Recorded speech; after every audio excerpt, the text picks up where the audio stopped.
Vamos lá. 3 de João, vamos ler os versos de 1 a 8. 3 de João, de 1 a 8. O presbítero ao amado Gaio, a quem amo na verdade. Amado, oro para que você tenha boa saúde, tudo lhe corra bem, assim como vai bem a sua alma. Muito me alegrei ao receber a visita de alguns irmãos que falaram a respeito da sua fidelidade, de como você continua andando na verdade. Não tenho alegria maior do que ouvir que meus filhos estão andando na verdade. Amado, você é fiel no que está fazendo pelos irmãos, apesar de lhes serem desconhecidos. Eles falaram à igreja a respeito deste seu amor. Você fará bem se os encaminharem em sua viagem de modo agradável a Deus, pois foi por causa do nome que eles saíram sem receber ajuda alguma dos gentios. É, pois, nosso dever receber com hospitalidade irmãos como esses, para que nos tornemos cooperadores em favor da verdade. Amém.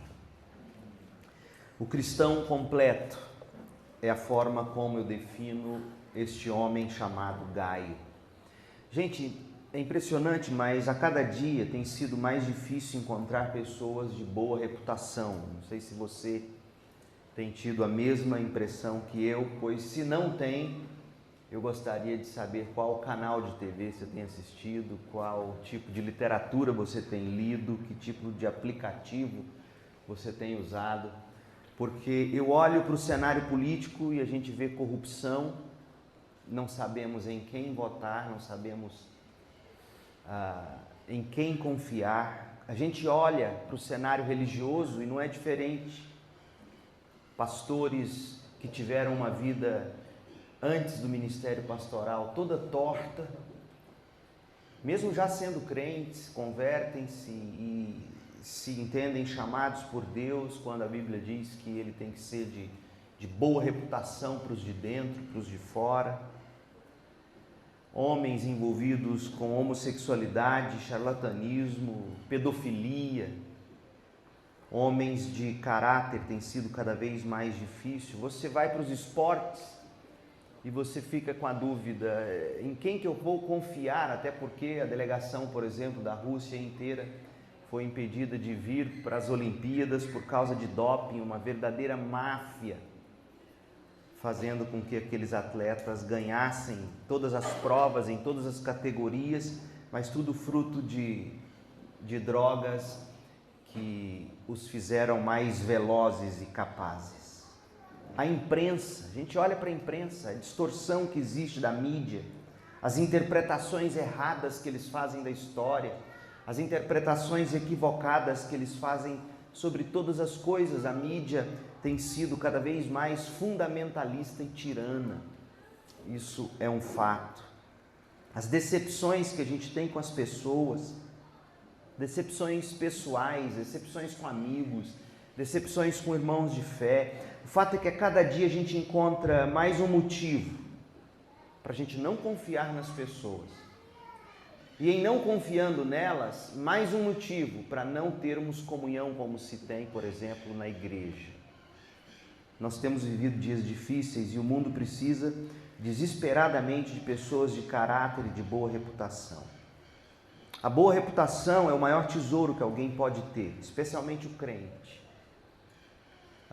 Spurgeon, o famoso pregador batista, ele disse assim sobre a forma como o mundo nos vê e a forma como o mundo investiga o crente. Ele diz assim: os olhos de águia do mundo agem como um policial na direção da igreja. São como cães de guarda ao lado da ovelha, latindo furiosamente sempre que uma ovelha sai do aprisco. Tenha cuidado, tenha muito cuidado com a sua vida privada e acredito que a sua vida pública será correta. Mas não se esqueçam de que é sobre a sua vida pública que dependerá o veredito do mundo. Fecha aspas. Cuide do seu homem interior, cuide de seu caráter. E a sua caminhada vai ser digna. Mas não se esqueça, não basta ser honesto, você tem de parecer honesto. As pessoas, elas conhecem a gente pela forma como nós nos comportamos. Então isso nos traz a Gaio, a Diótrefes, a Demétrio e ao apóstolo João aqui na terceira epístola.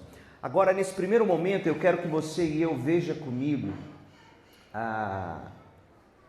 quais são as marcas desse caráter do cristão completo. Nós vamos ver 4 coisas sobre Gaio. A primeira delas é que o cristão completo, ele vive espiritualmente. O cristão completo, em segundo lugar, ele anda coerentemente. Em terceiro lugar, o cristão completo serve fielmente. E em quarto lugar, o cristão completo ministra generosamente. Então, o cristão completo, ele vive espiritualmente, é o que a gente aprende. Veja aí o versículo 1 e 2. Alguém que quiser, deixe-me ler aqui, é melhor. Vamos lá. Terceira de João diz assim: o presbítero ao amado Gaio, a quem amo na verdade. Aí ele diz: amado, oro para que você tenha boa saúde. É provável que Gaio estivesse passando por algum problema de enfermidade. Oro para que você tenha boa saúde e tudo lhe corra bem. Tudo corra bem com os seus negócios, com a sua vida pública, com o seu trabalho. Há quem diga que provavelmente em função da saúde Gaio não estava conseguindo trabalhar e Gaio, portanto, não estava tendo o ganha-pão necessário como um dia talvez ele tinha sido, próspero talvez. E aí a oração de João é que vá bem com a saúde dele e com as coisas que ele tem, da mesma forma como é sadia a alma dele. Nessa carta, a gente vê João se referindo a Gaio como amado pelo menos 4 vezes. Você vê isso nos versos 1, 2, 5, 11. Nesses versículos, nós vemos João demonstrando o amor que ele tinha por esse homem. E ele não se cansava de dizer isso. Amado, amado, mesmo que isso se tornasse como se tornou uma excessiva declaração de amor. As qualidades de Gaio enquanto crente impediam João de parar de dizer o quanto o amava. Outro fato curioso é a boa saúde espiritual desse homem. A saúde espiritual de Gaio é o parâmetro para a saúde física e para a saúde material. Você já pensou se Deus nos medisse assim? Você já pensou se fizessem essa oração, o pastor Carvalho todo domingo orasse por vocês dizendo assim: Senhor, abençoe a vida profissional, material desse meu povo. Faça-os prosperar da mesma forma que é próspera a alma deles. Você já imaginou? Senhor, que eles sejam sadios no corpo, da mesma forma que a alma e o coração deles são sadios. Meu Deus! A crise no Brasil seria prosperidade de primeiro mundo. O serviço público no Brasil, pelo amor de Deus, nem os Estados Unidos daria conta. O serviço de saúde, os convênios médicos, todos quebrariam. Porque eu tenho certeza, irmãos, a julgar por mim mesmo, a maioria de nós não tem esse qualificativo aí. A maioria de nós não é tão próspero espiritualmente assim. Você, jovem, preparando-se para Enem, já pensou se o seu sucesso no Enem, no vestibular, na universidade, fosse na proporção do tempo que você gasta com Deus e aplica a palavra de Deus? Meu Deus! Você tem mais Pokémon no seu celular do que você tem versículo no coração. Essa que é a verdade. Fizemos um congresso recente, o Congresso Multiplique, segunda igreja em Goiânia recebeu. E saio para ir como nós estávamos recebendo o congresso, eu saí para ver como estava ali os bastidores, né? No intervalo de uma palestra e não tinha dado tempo ainda de todo mundo sair para ir ali para a quadra, mas eu percebi que tinha um colega pastor com um celular andando assim, falei, ele está caçando Pokémon.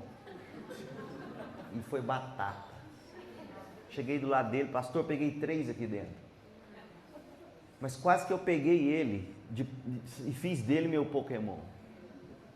Porque durante o estudo ele estava caçando Pokémon. Aí eu fiquei pensando, você já pensou se Deus medisse a qualidade espiritual das ovelhas dele pela dele? E vem João e diz que o cristão completo, ele é esse que vive espiritualmente ao ponto de todas as coisas na vida dele terem que ser medidas ou poderem ser medidas a partir da qualidade espiritual dele. Amado, oro para que você tenha boa saúde, oro para que corra tudo bem com você no trabalho, nas finanças, na família, assim como vai bem a sua alma. Eu sei que a sua alma vai bem, vai tão bem que se todas as outras coisas na sua vida fossem como sua alma, você seria o homem mais próspero e sadio do mundo. Mas nós invertemos tudo isso. Hoje em dia o parâmetro de prosperidade diante de Deus é se você é rico, se você é sadio no corpo, e vem João e diz, não, a lógica de Deus é outra. Então o cristão completo é esse que vive espiritualmente. Paulo vai dizer em 2 Coríntios 4,16 algo interessante, ele diz assim, ainda que o homem exterior se corrompa, ainda que o nosso corpo adoeça, o homem interior renova-se a cada dia. Gente, a lógica de Deus é essa, a gente envelhece, a gente engorda e emagrece, a gente adoece, mas o que se espera de nós é que apesar de nosso homem exterior e das coisas da vida irem cada dia mais se corrompendo, nós, no homem interior, devemos nos renovar a cada instante. Essa é a lógica de Deus. Até porque Jesus disse em Mateus 6, 19 a 21, a traça e a ferrugem corroem os nossos tesouros, os ladrões os escavam e roubam, mas nada poderá roubar os nossos tesouros no céu. A boa saúde espiritual da gente depende de algumas disciplinas, assim como a boa saúde do corpo. A saúde física, ela depende de boa alimentação, ela depende de exercício físico. A boa saúde depende de higiene. Você não tem noção de quantas infecções e mortes hospitalares já foram eliminadas no mundo no momento em que descobriram que era bom lavar as mãos antes de tocar no paciente. Infecção hospitalar, antes de vir para cá ontem eu fui visitar a Gisele na UTI, lava as mãos e passa antisséptico e bota uma bata esterilizada e coloca uma luva látex toda esterilizada. Por quê? Porque a higiene garante saúde. Então, boa alimentação, exercício, higiene, descanso apropriado, vida disciplinada, é isso que se espera. E aí a gente olha para as Escrituras e a gente descobre que quem não se alimenta da palavra de Deus, não só de pão vive o homem, mas de toda palavra que sai da boca de Deus, quem não se exercita na piedade, quem não se guarda limpo diante de Deus, quem não evita a contaminação do mundo, quem não descansa no Senhor, não tem saúde na alma. A gente precisa disso, gente, de tempo com Deus, de higiene espiritual, higiene do coração, fugir da pornografia, fugir de determinadas cenas. Para quê? Para que assistir, por exemplo, Game of Thrones? Falando sério, para quê? Para que se expor a tanta lascívia? Para que se expor a tanta tentação? Por que não cuidar da higiene do corpo, da alma? Para quê, pastor? Para quê? Porque a medida de todas as coisas é a saúde do coração da gente. Tudo pode se corromper, nosso corpo, nossa saúde, nossos bens, o mundo ao nosso redor, mas a nossa alma, o nosso homem interior, ele deve se renovar a cada dia. Então vem João e nos diz, sabe o que se espera de um cristão? Que ele seja completo.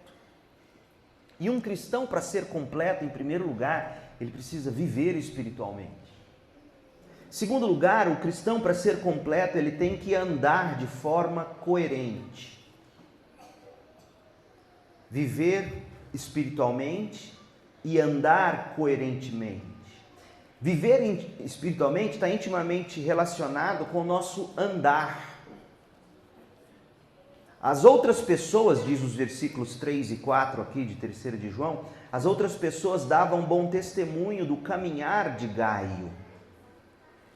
E olha o que elas observavam nele, no verso 3, Gaio guardava a verdade no coração dele. Olha o que João diz, muito me alegrei ao receber a visita de alguns irmãos que falaram a respeito da sua fidelidade, ou da sua verdade. Verdade que não era uma verdade só lá na declaração doutrinária, como dissemos ontem. Verdade que era uma verdade dele, de Gaio, do coração dele. Verdade que não estava apenas escrita nas páginas da Bíblia dele. Verdades que estavam cravadas no coração dele. E os cristãos olhavam para Gaio e diziam, esse homem tem verdade no coração. E não somente isso, ele anda segundo essa verdade, diz o texto.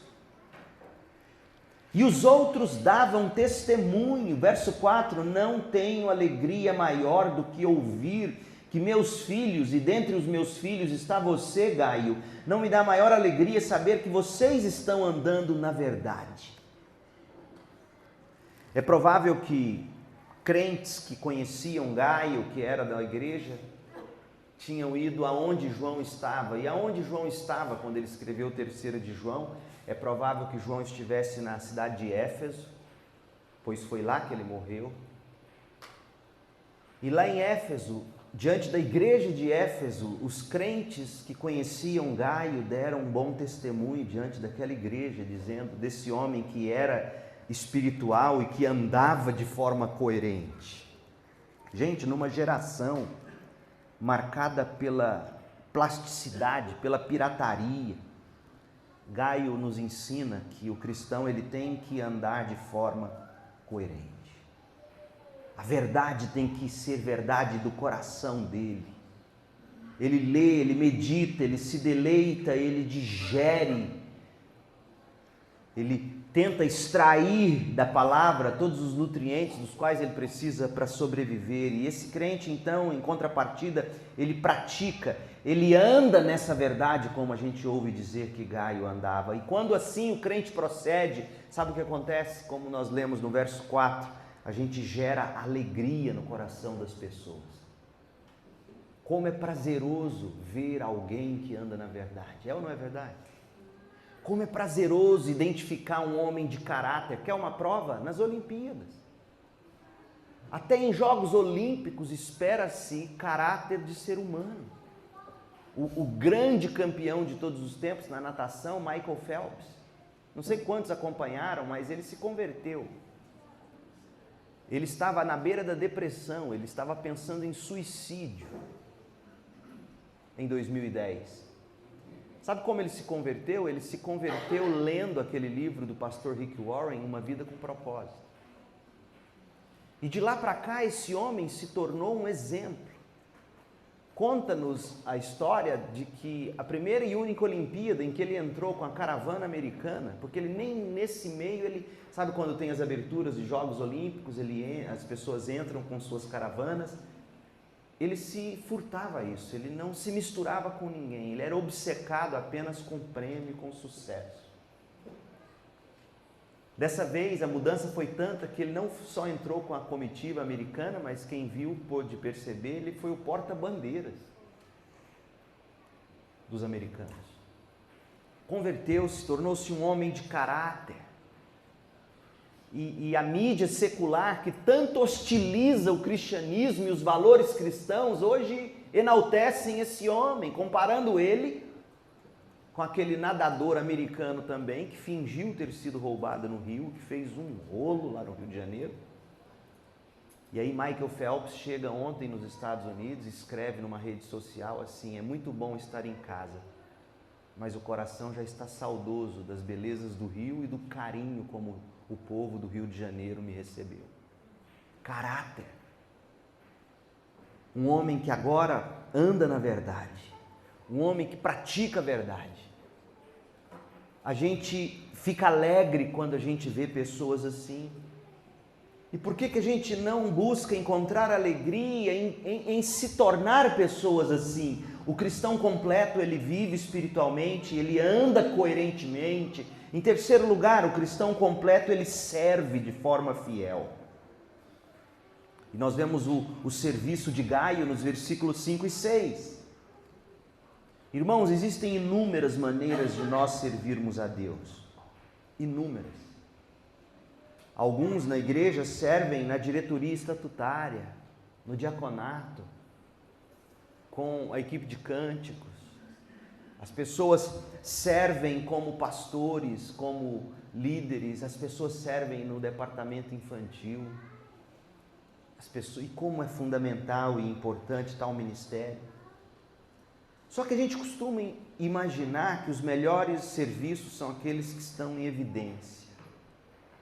E vem João nessa sua última carta, neste último texto que Deus inspira no Novo Testamento, e nos mostra uma forma de servir que é tão singular e não aparece para ninguém, mas é de vital importância. E Gaio tinha encontrado a forma dele de servir, e ao que tudo indica, Gaio não era o homem da pregação, Gaio não era o homem da escola bíblica dominical, o professor, o líder que ia lá na frente. Não. A gente lê os versículos 5 e 6 e olha o que a gente descobre. Amado, verso 5, você é fiel no que está fazendo pelos irmãos, apesar de lhes serem desconhecidos. Esses irmãos, Gaio, que você recebeu aí na sua casa, verso 6, quando eles vieram a Éfeso, eles falaram à igreja, deram testemunho a respeito deste seu amor. Você é um homem amoroso, você é um homem hospitaleiro, você recebe as pessoas, você não tem amor ao dinheiro. E mais do que isso, Gaio, você fará bem se os encaminhar em sua viagem de modo agradável a Deus. Encaminhar como? Dizer tchau, vai na paz? Não, encaminhar da seguinte forma. Chegava o homem missionário estourado, com as roupas rasgadas e sandálias arrebentadas, e esse homem Gaio com a mulher dele, a família dele, costurava para ele, cuidava dele, alimentava ele, punha dinheiro no bolso dele e dizia, vá em paz, continue seu ministério. Ninguém via isso na igreja. Se não tivesse sido testemunho de homens que foram dessa forma abençoados por Gaio, nós não saberíamos hoje que um dia existiu um Gaio que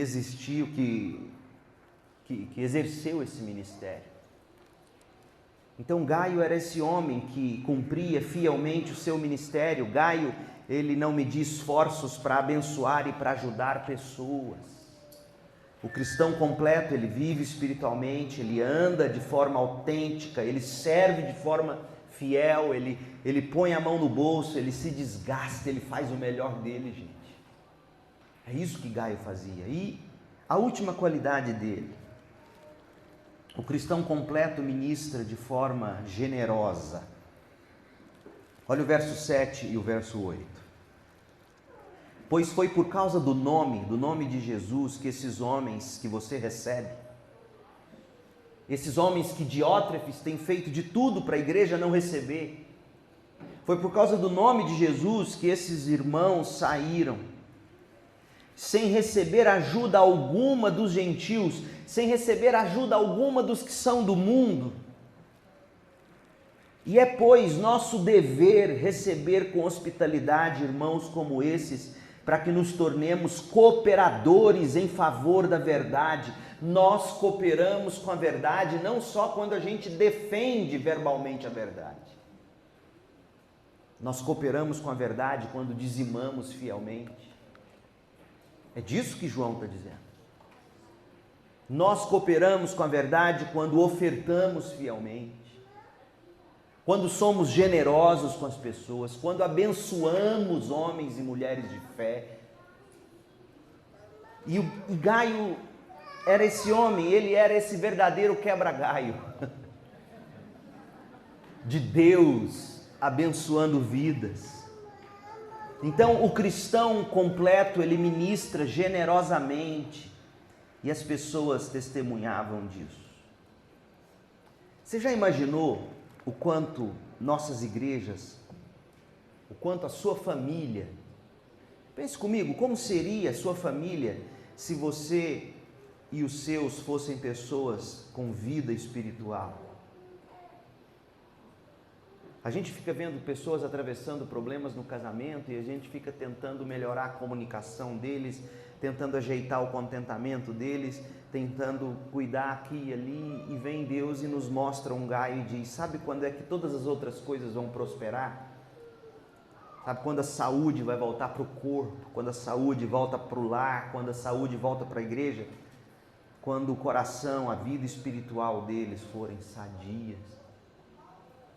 Então, esse viver espiritualmente, esse andar de forma autêntica, esse serviço fiel, essa ministração generosa, você entrega seu tempo, você entrega seus recursos, você entrega a sua vida e você trabalha em função do reino e não só em função de ter sua aposentadoria, de garantir sua casa, de ter suas coisinhas. Porque Paulo vai dizer que o que nós vivemos aqui é breve e momentâneo. Então esse é o caráter do cristão completo. É o homem que vive espiritualmente, que anda de forma autêntica, que serve fielmente e que ministra generosamente. Vamos ver o caráter do cristão corrompido. E aí a gente começa a olhar para Diótrefes. Mas antes disso, alguma participação? Acho que seria proveitoso se você tiver alguma dúvida, pergunta, alguma colocação dentro do que nós já vimos aqui.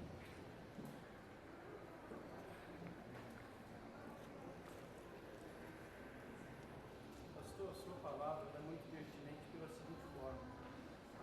No pleno século XXI, da qual nós estamos vivendo, as pessoas tentam atribuir os erros dos outros, generalizando o conteúdo por completo.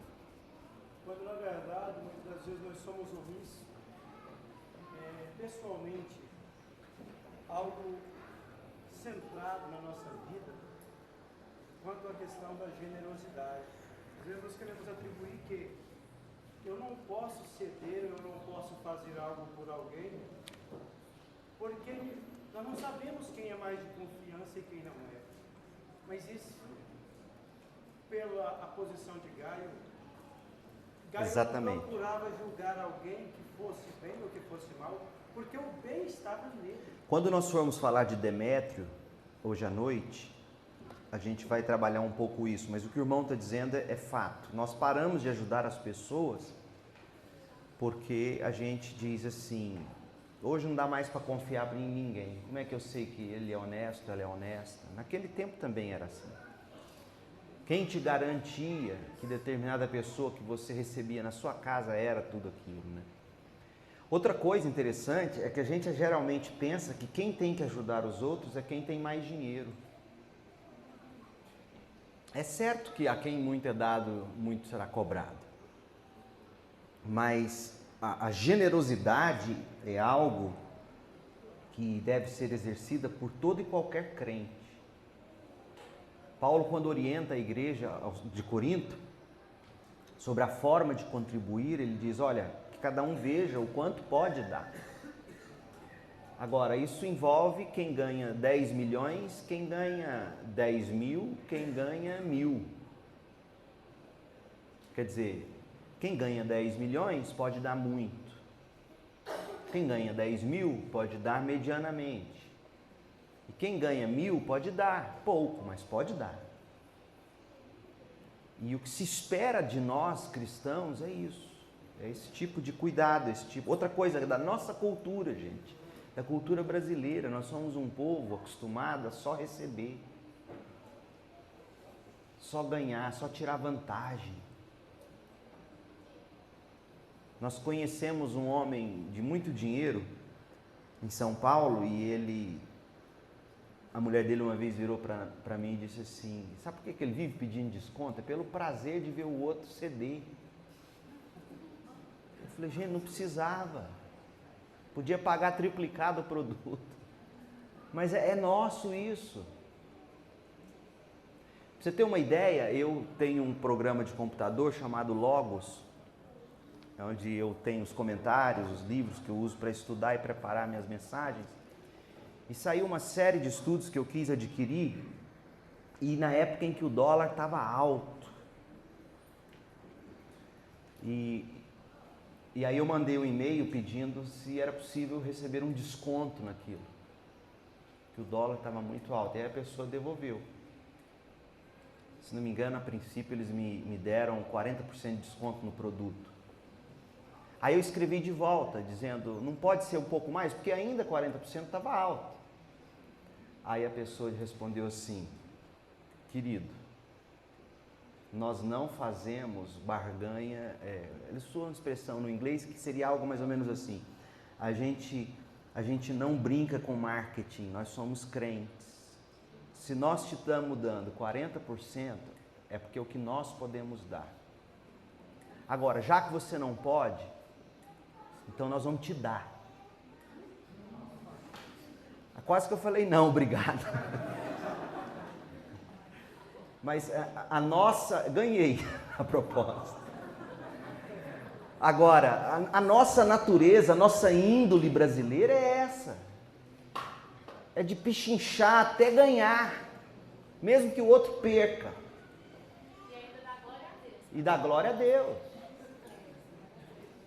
Não, eu estava ouvindo um pastor contar no Congresso Multiplique, uma pessoa que que a igreja tinha discipulado e tinha preparado para o batismo, e aí a pessoa pegou e quis dar um testemunho lá na frente. O pastor, depois que eu batizei, minha vida está boa demais, Deus tem me abençoado. Irmão, o que foi?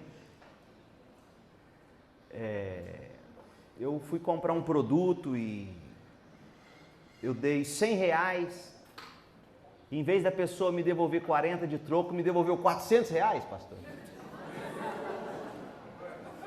Mas, irmão, você devolveu o dinheiro? Não, de graça, glória a Deus. Gente, quem vai pagar os 400? A coitada daquela menina do caixa. Vai faltar para ela, vai faltar do filho. Mas é a nossa cultura, é a nossa geração, é o nosso povo, é a índole. É um teste de caráter que às vezes a gente passa, né? Exatamente. Para realmente ver o Jesus que está vivendo dentro da gente. E é nessas horas que muitos se perdem. Exatamente. Não está totalmente focado O cristianismo hoje é um toma lá da cá. Outra coisa, você conversa com empresários cristãos que dá emprego, o quanto é difícil hoje lidar com um funcionário. É gozado, a gente adoece só na segunda-feira, o atestado médico é segunda. Por que você não foi ontem no domingo? Não, eu esperei ver se eu melhorava, mas deu segunda. Não melhorou, eu precisei ir no pronto-socorro na segunda. Sabe? Nós somos assim, um povo esquisito. E aí, mas enfim, nós temos que levar isso em conta. Diga, irmã. Quando o irmão fala de, às vezes, a gente deixar de ser gentil, eu também vejo não só financeiramente, né? Eu sou muito assim, de abrir as portas, de ajudar. Se eu vejo um parado, eu quero saber por que, eu quero estar sempre ajudando. E eu estou ouvindo a palavra e está assim, parece. Quando ele falou, eu pensei, eu hoje. Eu estou com medo de continuar o que eu gosto de fazer, o que eu sempre fiz, né? Então, assim, às vezes, esses dias mesmo a gente estava num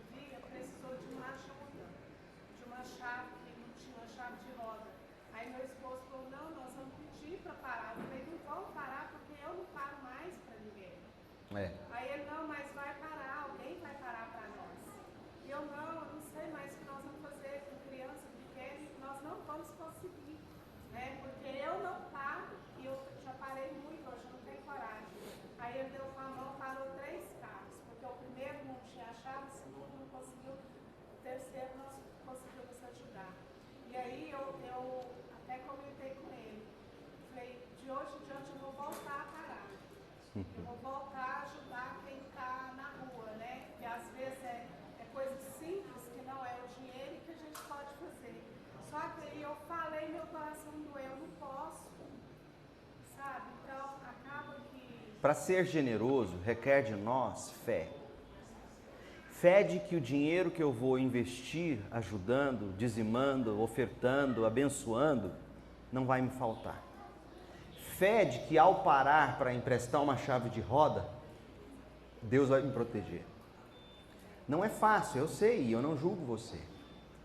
E outra coisa interessante, às vezes a gente diz assim, as pessoas abusam de igreja. Por que vem pedir dinheiro nas igrejas? Porque, poxa, supostamente, nós somos o povo generoso. Supostamente, nós somos o povo que dá sem olhar a quem. Supostamente, nós somos o povo que, se nos baterem do lado direito, a gente vira o esquerdo. Se pegarem de nós uma peça de roupa, a gente entrega a outra. Não é isso que Jesus ensina? E, infelizmente, nós vivemos num mundo hoje de tão pouco caráter que tem produzido em nós tanto medo que nós não temos sido o povo generoso que Deus espera que sejamos. Mas vamos seguir, vamos ver aqui a vida de Diótrefes. A pessoa corrompida, olhando para o dicionário, para o Aurélio, a gente pode descrever uma pessoa corrompida como alguém que em seu caráter perverteu-se, alguém que alterou o seu estado original. Na conduta dela, ela induz outra pessoa a realizar atos contrários ao dever, à ética. E é curioso que quando a gente lê 3 de João, a gente descobre que a igreja vem sofrendo com pessoas corrompidas desde o início. Desde o início houve um Judas, desde o início houve um Diótrefes. Desde o início houve perversões doutrinárias, perversões morais, orgulho pessoal. O apóstolo João, ele escreve a Gaio para elogiar Gaio e para agradecer Gaio por tudo que ele tinha feito pelos missionários, apesar de Diótrefes, e a fim de encorajá-lo a continuar. Agora, quem era esse Diótrefes que estava dando trabalho? Existem 2 versículos só na Bíblia que falam dele, e esses 2 versículos são suficientes para nos descrever esse homem. Versos 9 e 10, 3 de João 9. Diz assim: escrevi a igreja. Ou seja, João, antes dessa 3ª carta, deve ter escrito uma outra carta a essa igreja, outra que não foi a 2ª de João. A 2ª de João é uma carta para uma outra igreja. Mas parece que entre a 2ª de João e a 3ª de João houve uma outra carta que João havia escrito, mas Diótrefes, que gosta muito de ser o mais importante entre eles, não nos recebe. Ou seja, Diótrefes não deixou essa carta ser lida. Imagina, João, um apóstolo. E Diótrefes diz: não, passou da hora de se aposentar, aqui você não fala mais. Verso 10, portanto, se eu for, eu chamarei a atenção de Diótrefes para o que está fazendo com suas palavras maldosas contra mim, contra nós. Porque ele, não satisfeito com isso, em não nos receber, ele se recusa a receber os irmãos, impede os irmãos que desejam recebê-los e os expulsa da igreja. Ou seja, ele não lê a carta de João, ele impede que João envie gente, mas quando ainda assim pessoas lá chegam e outros membros da igreja querem fazer alguma coisa, ele implica, ele emburra e ele manda para fora da igreja. O cristão corrompido, a gente nota em primeiro lugar, ele é uma pessoa dirigida por ambições perigosas. Ambições perigosas. Gaio era um nome muito comum naquela época. Agora, Diótrefes era um nome raro. Gaio é como se fosse um José, um Mané, no sentido de ser comum o nome, não pejorativo. Mas Diótrefes era um nome raro. Diótrefes, ele significa criado por Zeus, o Zeus da mitologia, ou bebê de Zeus. Quem daria um nome desse a um filho? Famílias nobres, famílias antigas, famílias de reputação, era um nome de pedigree, era um nome da aristocracia, e os estudiosos sugerem que Diótrefes pertencia realmente à aristocracia grega da antiga cidade de Pérgamo. Ele era um homem de família. E nesse caso, era o prestígio social de Diótrefes, o prestígio que ele estava acostumado a receber desde os tempos antigos, seu bisavô, seu avô, seu pai, a família sempre de renome e paparicada. E agora que ele, entre aspas, havia se convertido, ele estava assim incomodado, porque ser cristão não era muito popular. Então, aonde ele resolve buscar o prestígio que um dia ele tivera? Na igreja. É triste como as pessoas usam a igreja para receberem prestígio. E João nos informa que Diótrefes tinha escrito, ou tinha impedido, como nós vimos aqui, impedido João de ter sua carta lida. A razão de Diótrefes não era teológica, a razão dele não era social, não era racial, não era eclesiástica, não era moral, não. A raiz do problema, diz o versículo 9, é que ele gostava de se colocar em primeiro lugar. Gosta muito de ser o mais importante. Você leu isso no verso 9? Escrevi à igreja, mas Diótrefes, que gosta muito de ser o mais importante entre eles. Ou seja, Diótrefes não quer que meu nome de apóstolo seja mais reconhecido aí.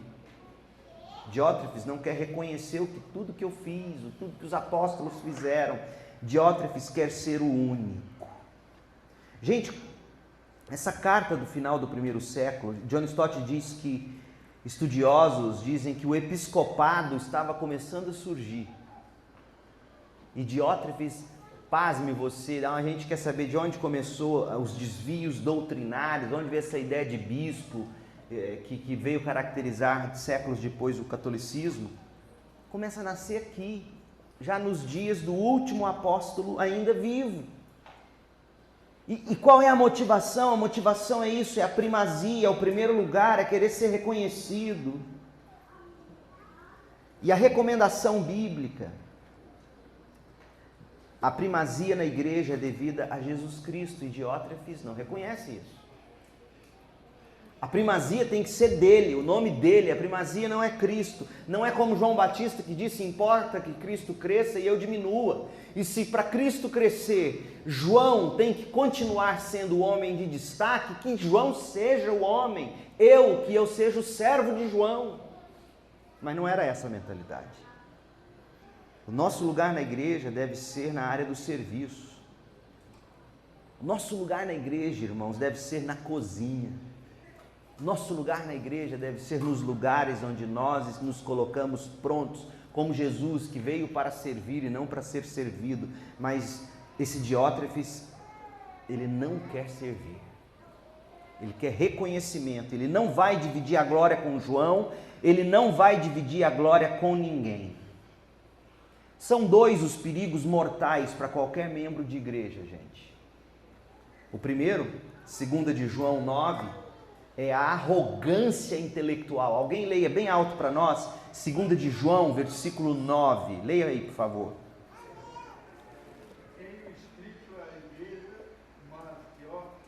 Não, segunda carta, perdão. É a segunda carta, no versículo 9. Quem não fica com o ensino de Cristo, mas vai além dele, não tem Deus. Porém, quem fica com esse ensino, esse tem o Pai e também o Filho. O que estava acontecendo é que Diótrefes não ficava com o ensino de Cristo. Ele queria o ensino dele. Então, essa arrogância intelectual. Gente que adora se reunir para discutir teologia, mas não tem amor no coração, não serve as pessoas. Esses são homens e mulheres com síndrome de Diótrefes. Então, além da arrogância intelectual, outro risco que o crente corre é o do engrandecimento pessoal. É aí sim, 3 de João 9. Diótrefes que gosta de ter a primazia. Então, os dois riscos dizem respeito ao conhecimento sem caráter transformado e ao cristianismo sem cuidado com o outro. Gente, igrejas estão repletas de gente assim, cheia de conhecimento, mas com nada de caráter. E gente cheia de cristianismo, mas que não cuida das pessoas, que não se preocupa com o outro, como a Amanda muito apropriadamente orou aqui no início, dizendo que é muito mais fácil amar aquele irmãozinho que a gente conhece só de domingo, do que aquele que a gente tem maior conhecimento no dia a dia. E o que se espera de nós é que nós amemos uns aos outros, independentemente do que seja.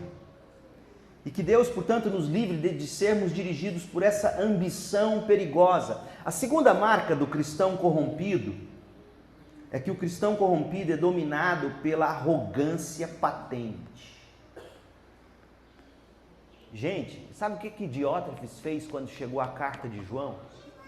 A carta do apóstolo João, verso 9 nos diz, ele pega aquele pergaminho e ele rasga. Imagina você, tudo bem, não sabemos se ele rasgou, se ele pôs fogo ou se ele simplesmente guardou. Mas é como se tivesse rasgado e dito, isso aqui não será lido na igreja. Peraí, eram palavras de um apóstolo. Essa arrogância, quantos crentes não agem assim hoje? Pegam esse livro aqui, fecham ele. Regem e dirigem suas vidas não pelo que diz os apóstolos e profetas, mas pelo que dá na cabeça. Gente, discernir a vontade de Deus é a coisa mais difícil que tem. Requer de nós humildade, submissão às Escrituras, conselhos sábios. Então lembre você do seguinte, todas as vezes que você fecha o livro e não ouve a voz do apóstolo ou dos profetas conforme as Escrituras, você está dando uma de Diótrefes, dizendo, não, aqui João não vai falar. Eu não quero saber o que ele tem para dizer, porque o que importa é o que eu quero fazer. O que importa é a minha primazia, a minha vontade de ser feita. Então, guardadas as proporções, sempre que a palavra de Deus que está disponível para nós é ignorada, é fechada, é guardada, a gente está agindo como um Diótrefes, dizendo, não, eu não quero. Então, o cristão corrompido é esse cristão de arrogância patente que não quer a palavra. Não quer ouvir sermão, não busca mais aprender, crescer, não lê bons livros. Fecha as Escrituras. Em terceiro lugar, o cristão corrompido, ele dissemina acusações perversas. Você viu o que diz o verso 10? Olha o que diz o verso 10. Portanto, se eu for, chamarei a atenção de Diótrefes para o que ele está fazendo com as palavras maldosas dele contra nós. Gente que dissemina fofoca, gente que espalha mentira, gente que destrói o outro. Quando a Bíblia diz, se você tem algo a ver com seu irmão, vá lá, você e ele. Se você achar que não resolveu, leve uma testemunha. Se não resolveu, apresente a igreja. Se não resolveu, então que seja disciplinado, mas não saia espalhando rumor, mentira, fofoca. Porque Diótrefes fazia isso, Diótrefes estava destruindo a reputação de um homem chamado João. Eu fico imaginando a juventude daquele tempo que não tinha conhecido a glória do momento, do período apostólico, vendo Diótrefes na eloquência, na sabedoria, todos ali aos pés de Diótrefes, ouvindo as mentiras e repassando as mentiras, porque se recusavam a ouvir do próprio João o que era verdade. Oh, irmãos, como nós precisamos de pessoas que não fazem acusações perversas e que, quando tais acusações chegam até eles, em vez de deixar fazer eco, diz, olha, por favor, eu não gostaria de lidar com isso. Por favor, procure fulano e fale com ele, você. E que na primeira oportunidade que você tiver, você chega nele e diz assim, Diótrefes, Você falou com o irmão aquilo que você queria falar para mim? Estou orando por você. Seu coração abrandar. Eu tenho certeza que essa pessoa, ela vai mudar, ela vai cortar a volta de você. Mas o que tem que acontecer é isso.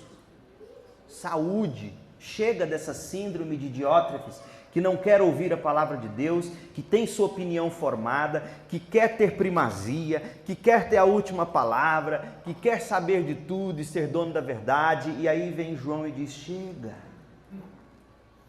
Isso não é cristianismo, isso não é família. E a última coisa que a gente observa, o cristão corrompido, ele desenvolve uma atitude profana. O versículo 10 vai além na perversidade. Olha só, ele diz que além de ficar espalhando palavras maldosas, Diótrefes, não satisfeito, ele se recusa a receber os irmãos na casa dele. Então olha só, ele fofoca, ele não é hospitaleiro, ele impede crente que quer receber de receber os outros crentes. E aí quando ele percebe que mesmo impedindo, alguns ainda recebem, sabe o que ele faz? Começa agora a expulsar da igreja aqueles que receberam.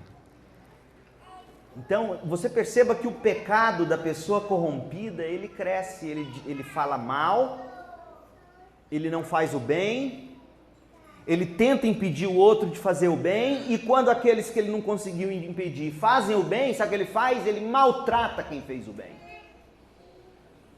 Eu e você já fomos vítimas de gente assim, provavelmente. Se somos homens e mulheres de comunhão, nós já fomos vítimas de Diótrefes.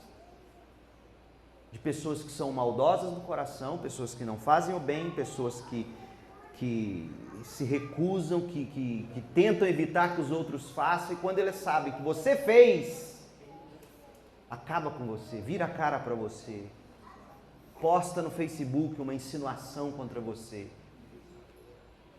arrebenta com você. O pastor sofre com isso o tempo todo. O que a gente precisa entender é que a escalada de quem cai nesse caráter corrompido começa com a ambição de querer ter a primazia, querer ter a última palavra, como era o caso de Diótrefes. Caminha para a arrogância de não querer ouvir a Bíblia, de não querer ouvir Deus. Começa fazendo falsas acusações até chegar a praticar más ações. Então Diótrefes, ele negou o pedido de João, não aceitou a autoridade de João, mentiu sobre João, agiu para que outros não abrissem seus lares, e aqueles que abriram seus lares, pobres coitados, quando chegaram na igreja no domingo seguinte, descobriram que havia acontecido uma assembleia extraordinária e os nomes deles tinham sido excluídos do hall de membros. Oh, irmãos, que Deus nos livre do pecado de Diótrefes. Que Deus faça da primeira igreja batista em Rio Verde e demais igrejas que essa igreja tem plantado e organizado, igrejas de homens como Gaio. E que nós juntos, irmãos, possamos conseguir fazer calar os Diótrefes. Pode ser que na sua família tenha um Diótrefes. Pode ser que você seja um. E será que nessa manhã Deus não estaria dizendo a você: olha, para enquanto é tempo, porque esse caminho que você está trilhando vai te levar à morte. Além de fazer alguns estragos na vida de pessoas, você poderá colher um fruto muito amargo. Muito amargo. Que Deus tenha misericórdia de nós e nos faça homens de caráter aprovado, que nós sejamos homens e mulheres que abandonam essa corrupção e que buscam viver um caráter completo. Vamos orar? E aí à noite, Deus permitindo, a gente vem para estudar sobre a vida de Demétrio e nós vamos falar sobre o cristão consistente. Eu vou pedir que você feche seus olhos agora. E ore aí, no seu lugar, silenciosamente. Gaste alguns instantes, com base em tudo que você ouviu, tudo que foi lido, dito, e que você faça um autoexame agora. Senhor, o que em mim tem parecido com Diótrefes? Arrogância? Eu não ouço mais Deus, eu quero que prevaleça a minha vontade. Eu tenho feito maledicências, eu tenho impedido outros de fazerem o bem, eu tenho condenado outros porque fizeram o bem ou estão fazendo o bem. A gente condena o outro, gente, quando a gente vê que alguém está tentando fazer o que é certo e a gente piedosa diz assim: ih, fulana é boba demais, ih, fulano é bobo demais. Ore aí e peça a graça de Deus sobre você e sobre a sua igreja.